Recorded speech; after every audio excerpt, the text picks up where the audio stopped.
Assalamualaikum warahmatullahi wabarakatuh. Saya Dian Priamazari, mahasiswa Stikes Dr. Subandi, program studi ilmu keperawatan dengan nomor induk mahasiswa 20010174. Kali ini akan memberikan penyuluhan tentang personal hygiene kepada remaja. Baiklah, kita mulai. Assalamualaikum warahmatullahi wabarakatuh. Halo, suaranya. Waalaikumsalam. Terima kasih ya waktunya.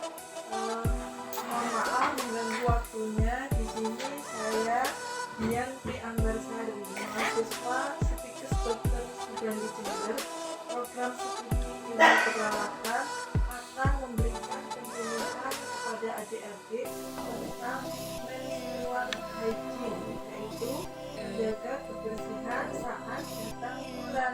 Ya, sebelumnya kita harus tahu apa sih itu menstruasi. Menstruasi adalah keluarnya darah dari alat kelamin perempuan yang menjadi tanda bahwa perempuan menginjak dewasa. Biasanya awal terjadi mulai usia 10 sampai 15 tahun, pada umumnya seperti itu. Ya, apa yang terjadi ketika menstruasi?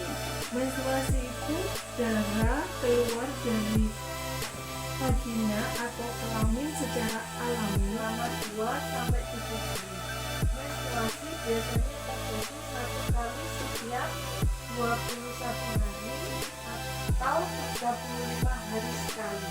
Jadi kalau misalkan normalnya pada umumnya menstruasi itu akan terjadi 28 hari sekali, tapi ada perempuan atau wanita yang 21 hari sudah menstruasi, atau agak lama 35 hari baru menstruasi. Makanya ada yang dalam tiap bulan itu di tanggal yang tetap ini ya datang bulannya, atau bisa maju atau mundur. Jadi ini siklusnya dia ikut yang antara rentang 21 sampai 35 hari. Jadi itu tentang menstruasi.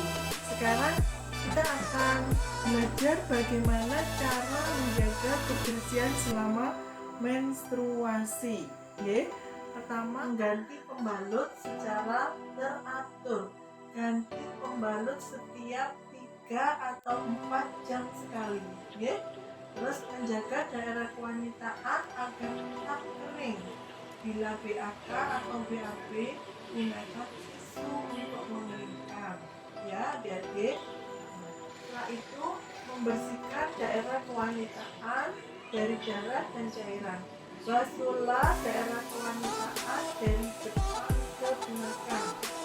Jadi jangan kebalik ya, dari arah depan ke belakang. Jadi dari daerah terbersih ke yang kotor. Terus hindari penggunaan cairan pembersih, terutama yang mengandung deterjen pada daerah kewanitaan. Tidak menggunakan celana terlalu ketat, karena celana terlalu ketat akan menyebabkan daerah kewanitaan menjadi lembab dan berisiko infeksi.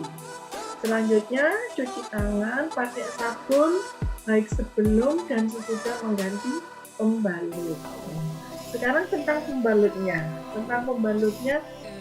Kita harus waspada saat membeli pembalut.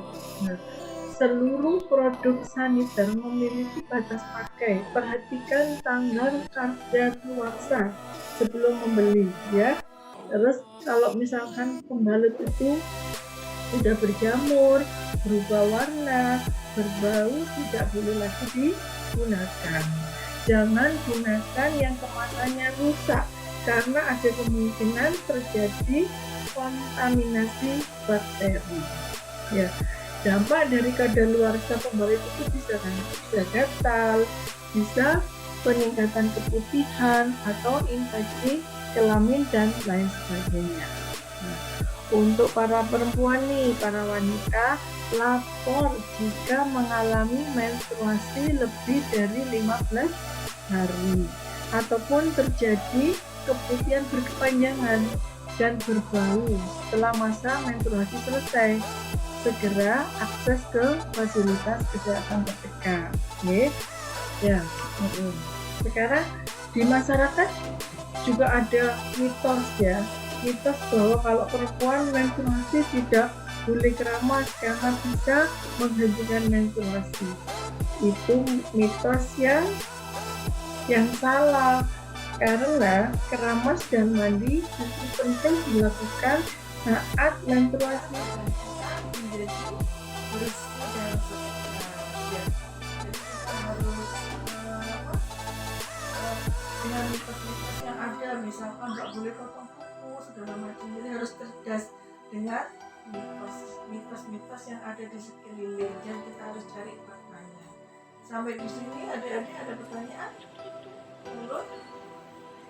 Ayo Mbak Ina mungkin, Mbak Leti, atau mau tanya ini sekarang tentang menstruasi? Sebenarnya mau nanya apa tipsnya aja sih, tips buat ngatasin kram sebelum menstruasi terus waktu menstruasi itu gimana ya? Ya, jadi kram saat menstruasi itu hal yang memang biasa terjadi. Kenapa terjadi kram? Karena otot-otot dinding rahim berkontraksi sehingga mengeluarkan darah head dari dinding rahim. Caranya kita harus rileks, usahakan kalau terjadi kram kita tidur dengan lutut ditekuk, ya. Kalau misalkan ini ada dikompres hangat.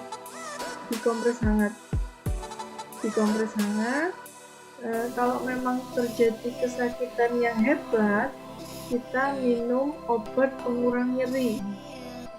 Ya.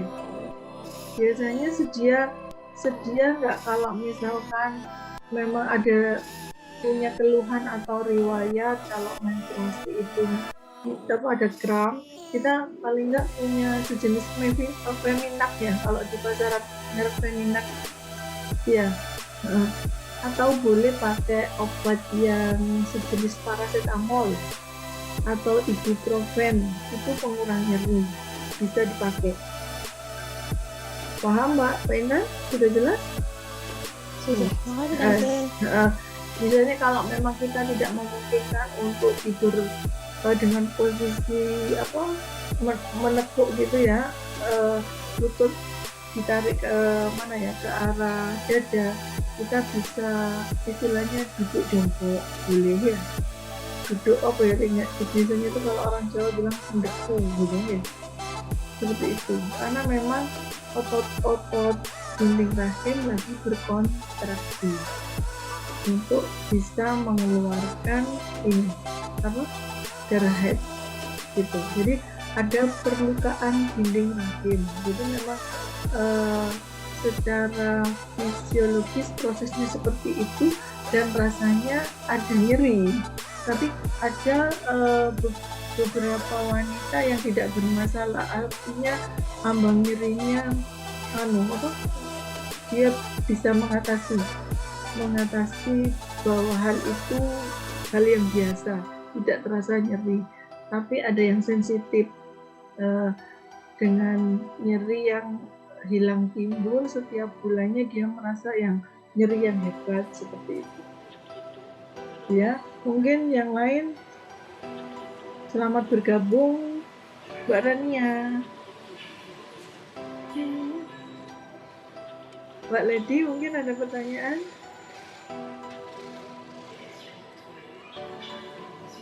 Mbak Lady, ada yang perlu ditanyakan?